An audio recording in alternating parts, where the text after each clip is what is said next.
Ассалаумағалейкум қазақ елі. Бүгін Тоқаев және Қазақстан үкіметі шешім қабылдады. Атом электростанциясын Ресей компаниясы Росатомпром салады. Қысқасы, қазақтар Қазақстанда ештеңе шешпейді. Неге? Өйткені халық саясатқа араласпайды. Түркияда неше жыл, 10 жыл өтті ме, Аккую станциясын Ресей компаниясы сала алмай қалды. Санкция салғасын тоқтап қалды. Бангладеште 20 жыл болды. Атом электростанцияны сала алмай тұр орыстар. Бірақ енді Украинаға соғыс керек қой. Санкция салды. Сол Қазақстаннан ақша сорып жатыр да. Ал саясатқа араласпаған халық басқа елдің саясатын құрбаны болады. Мысалы, қазақтар көбісі білмейді. Пенсионный фондтан 173 миллиард теңге Ресейге аударылып жерді. 2024 жылы. Вагон аламыз деп. Ол ақша қайда кетті? Ол вагонның бағалары қымбат емес пе? Жалпы ол вагондар қайда?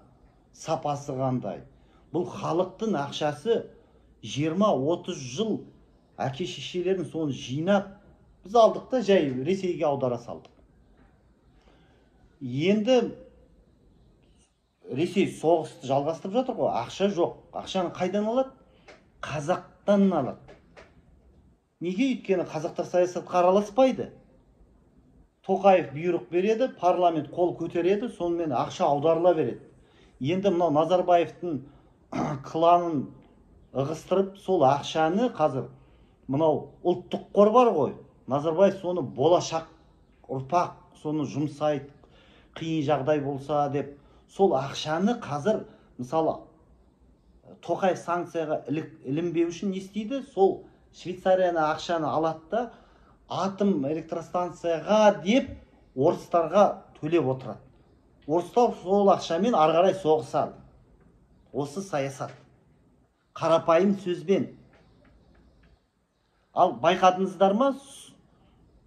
Қазақ қарапайым халықтың жағдайы төмендеп жатыр. Украинада соғыс басталғалы қазақтың жағдайы төмендеп жатыр. Неге? Өйткені бүкіл ресурстар Ресейге кетіп бара жатыр. Кетіп жатыр.